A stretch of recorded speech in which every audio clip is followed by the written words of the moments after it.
atomic fears, prehistoric creatures, and science gone haywire. Welcome to the world of 1950s giant monster movies. This was the decade when oversized beasts ruled the silver screen, stomping cities and capturing imaginations. From colossal ants to rampaging reptiles. Let's dive into the great and not so great movies and see why these monstrous classics are still hugely entertaining. Fantasy, sci-fi, nostalgia, rerun zone. Godzilla, 1954. Let's kick things off with the king of giant monster movies, Godzilla.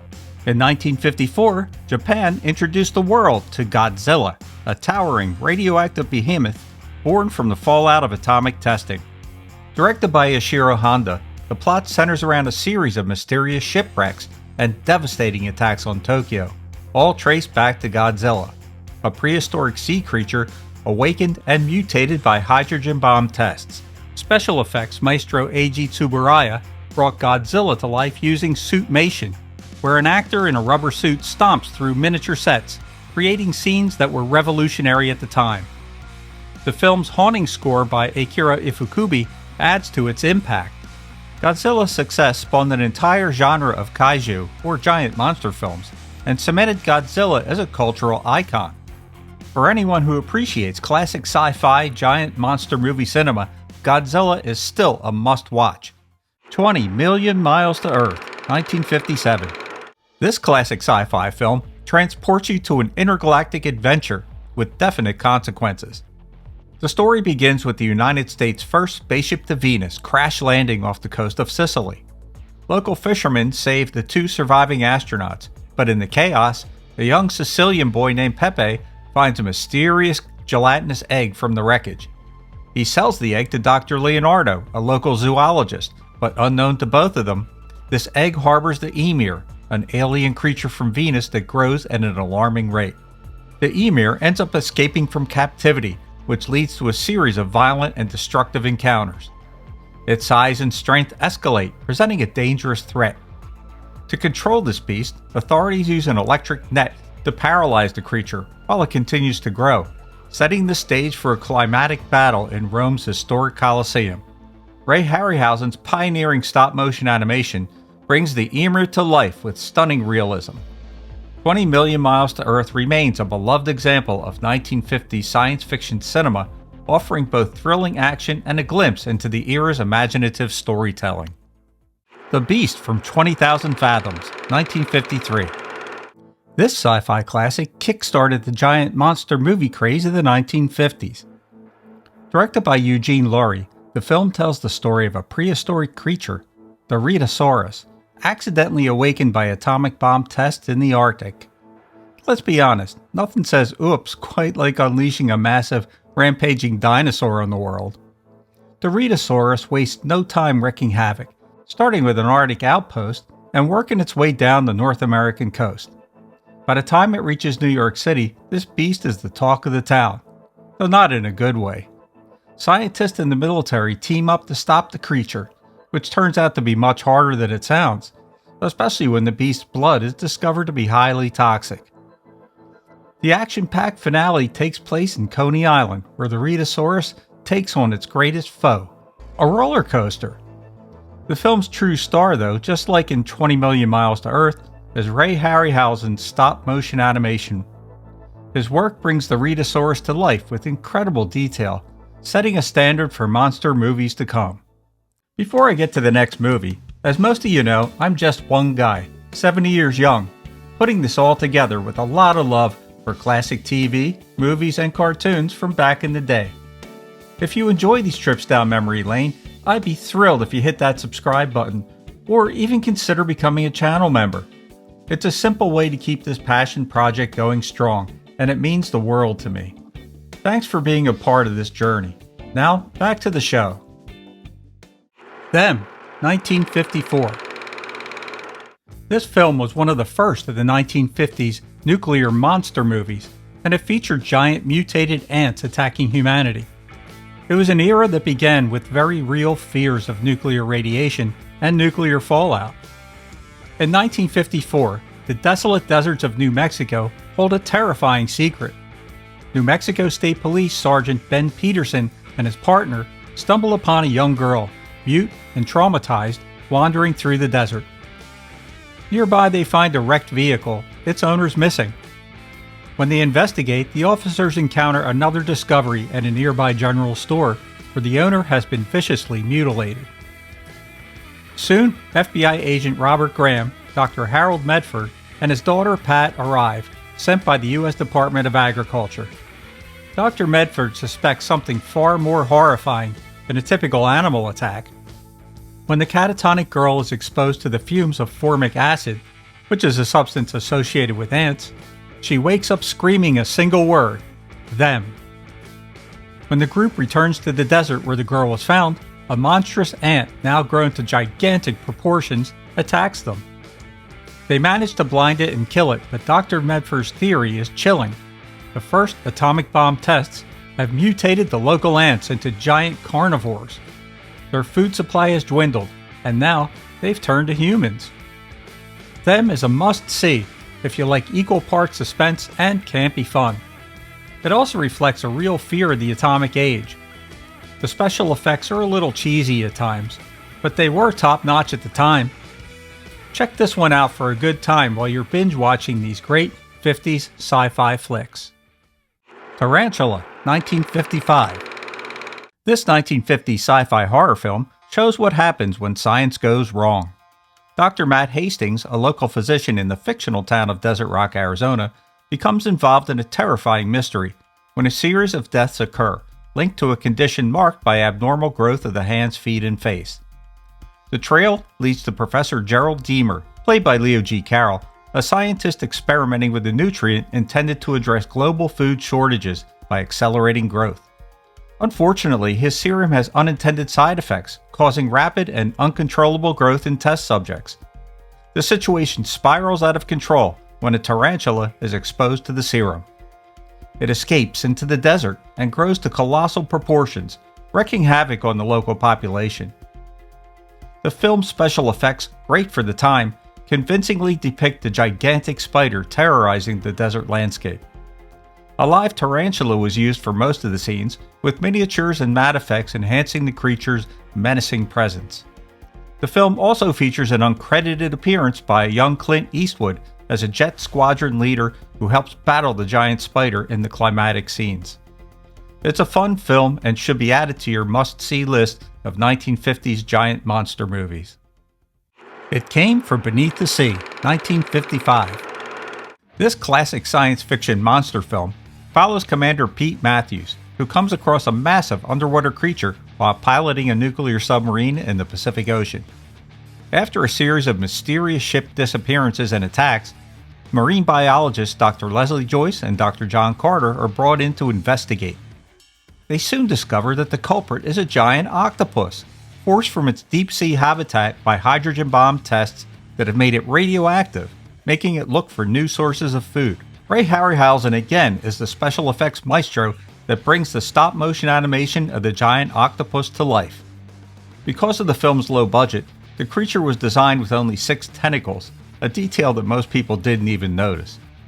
The climax features a dramatic scene of the octopus launching a fierce attack on San Francisco, including a memorable scene where it wraps its massive tentacles around the Golden Gate Bridge in its vice-like grip. This is yet another sci-fi horror classic that, if you're into these nostalgic 1950s giant monster movies, is definitely a must-see. The Giant Gila Monster, 1959. The giant Gila monster offers up a unique creature by using an actual Gila monster to play the titular giant, filmed on miniature sets to create the illusion of a rampaging monster. The effect, however, is more amusing than frightening, as the creature slowly ambles through toy-sized landscapes, crushing cars that look suspiciously like children's playthings. Rather than generating terror, the lumbering lizard and its attacks come across as charmingly clumsy, making audiences cheer for the spectacle as much as the monster. The film weaves in a subplot of teenage rebellion, with young hot rodder Chase Winstead balancing life as a mechanic and part-time singer while grappling with the Gila monster threat. The monster's slow-moving devastation is matched by the teenager's earnest attempts to stop it. culminating in scenes that feel more like a friendly showdown than a monstrous rampage. Budget constraints held back the giant Gila monster from delivering realistic thrills, but the film's creativity in handling its limitations has definitely cemented it as a cult favorite. The Black Scorpion, 1957. This classic sci-fi horror film combines action with creative special effects. The plot centers around a series of volcanic eruptions in Mexico, which unleash gigantic prehistoric scorpions from subterranean caverns. These colossal creatures wreak havoc on rural communities and eventually pose a threat to Mexico City. The film is notable for its stop-motion animation, crafted by Willis O'Brien, the legendary effects artist behind the original King Kong. In spite of the film's low budget, O'Brien and his team, including animator Pete Peterson, brought the monstrous scorpions to life with remarkable realism for the time. When it was released, The Black Scorpion got mixed reviews. While critics praised the special effects, they thought the story and the character development weren't quite up to par. In spite of that, the film has gained a cult following over the years and is a nostalgic piece of 1950s giant monster cinema. Beginning of the End, 1957.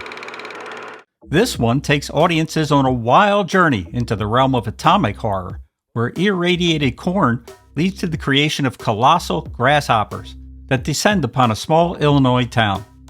Yes, you heard that right, colossal grasshoppers. The film's special effects, if you can call them that, consist mainly of superimposing real grasshoppers onto scenes of buildings and landscapes, with predictably shaky results. The insects look as if they're merely crawling across postcard backdrops, with less terror than you might expect from an infestation of picnic ants. Still, there's a certain pleasure in watching these overgrown pests lumber through cityscapes, trying to evoke a sense of impending doom. The plot is classic 50s monster movie fare. Dr. Ed Wainwright, played by Peter Graves, who's in a lot of these B-movie classics, must uncover the cause of the giant grasshopper invasion and save humanity from these mutated corn-fed creatures. Then, there's the determined newspaper photographer Audrey, whose mission, to get the story, aligns perfectly with his quest to stop the outbreak. The story is very predictable, with each step showing more grasshopper havoc and melodramatic declarations of disaster. Beginning of the End has its loyal fans, though. Its attempt of trying to turn grasshoppers into fearsome monsters, combined with the seriousness of its cast, makes it a memorable example of B-movie camp. The Giant Behemoth, 1959. This British-American science fiction film features American scientist Steve Carnes and British professor James Bickford. The story begins with Carnes warning about the dangers of nuclear testing on marine life. His concerns become a reality when a fisherman in Cornwall dies from severe burns, uttering the word behemoth with his last breath. When they investigate the incident, Carnes and Bickford discover a series of mysterious events, including thousands of dead fish washing ashore and a wrecked passenger ship. They decide that radioactive contamination from nuclear tests has revived and mutated a prehistoric dinosaur. The creature emits lethal radiation and wreaks havoc along the English coast, eventually making its way to the River Thames and threatening London. This is another film where the special effects were crafted by Willis H. O'Brien, renowned for his work on King Kong, and his protege Pete Peterson. Their stop-motion animation effectively brings the monstrous dinosaur to life. The climatic scenes feature the creature attacking London, ending in a dramatic confrontation in the heart of the city. The Monster That Challenged the World, 1957. The story unfolds in California's Salton Sea, where an underwater earthquake releases giant prehistoric mollusks from the ocean floor. These monstrous creatures start to terrorize the local population. U.S. Navy Lieutenant Commander John Twillinger is called in to investigate the mysterious disappearances and deaths. Teaming up with scientist Dr. Jess Rogers and laboratory assistant Gail McKenzie, Twillinger discovers that the mollusks are breeding rapidly and pose an escalating threat. The team races against time to locate and destroy the creatures before they can spread beyond the Salton Sea and cause widespread devastation. The story is suspenseful, and the use of practical effects effectively brings the menace of the giant mollusks to life. the monster that challenged the world is still a memorable entry and is definitely worth a watch for fans of the genre. The Giant Claw, 1957. In this crazy movie, humanity is thrown into a frenzy as a gargantuan, bird-like creature emerges from the skies to terrorize the world by munching on airplanes. This extraterrestrial predator is no ordinary menace. It's a giant, inexplicably powerful bird with an antimatter shield, making it nearly indestructible. But the real magic and laughs come from its appearance. With a face only a B-movie could love, the bird looks like a puppet crafted from leftover arts and crafts materials, with googly eyes and a flapping beak that barely syncs with its roars. It swoops through the sky, controlled by wires that are laughably visible, turning each suspenseful moment into accidental comedy gold. The cast, including Jeff Morrow and Mara Corday, play their parts with absolute sincerity, which only enhances the hilarity. While they struggle to fend off this ridiculous creature, the audience is left in stitches.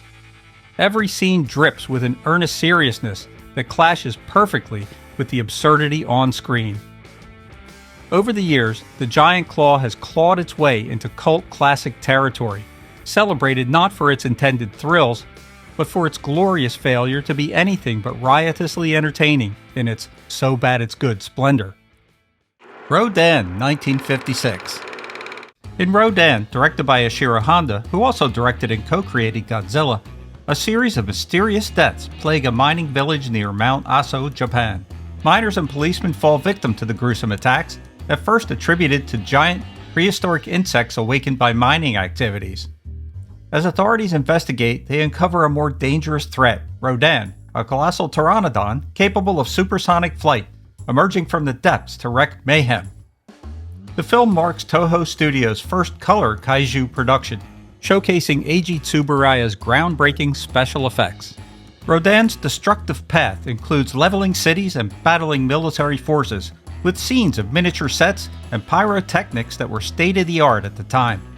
The film's success helped cement the kaiju genre's popularity, leading Rodan to become a recurring character in the Godzilla franchise.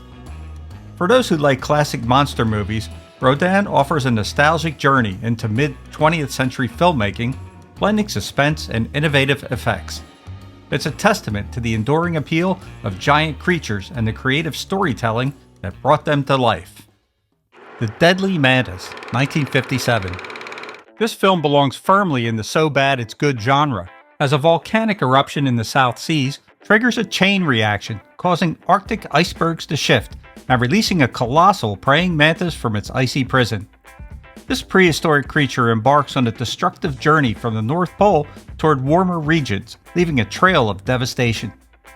Colonel Joe Parkman leads the military's efforts to investigate mysterious disappearances and wreckages in northern Canada.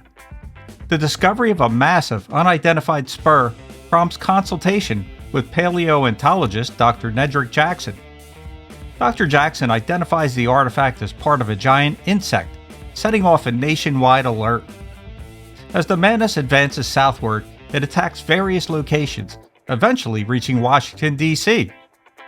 The creature's rampage culminates in a dramatic showdown inside the Manhattan Tunnel, where military forces employ chemical warfare to subdue the beast. While the special effects are definitely dated, the film offers a nostalgic glimpse into classic sci-fi giant monster movies and deserves to be added to your watch list. The Blob, 1958.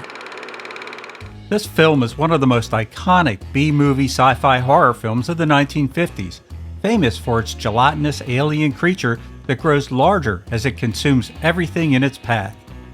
The story begins when a meteorite crashes near a small Pennsylvania town, unleashing the Blob, a seemingly indestructible mass of red goo. Teenager Steve, played by a young Steve McQueen in his first major role, and his girlfriend Jane, played by Anita Corsott, who went on to play Helen Crump on The Andy Griffith Show, are the first to encounter the creature. As they witness its terrifying growth, they struggle to convince the adults in town to take action before it's too late. With the town in chaos, Steve and Jane, along with a handful of believers, fight back. The movie became a drive-in classic and launched Steve McQueen's career. Despite its low budget, The Blob was a financial success. The Blob itself was created using silicone and red dye with clever special effects that helped it consume its victims. One interesting piece of trivia is that the title song, Beware the Blob, was written by none other than Burt Bacharach and became a Billboard hit.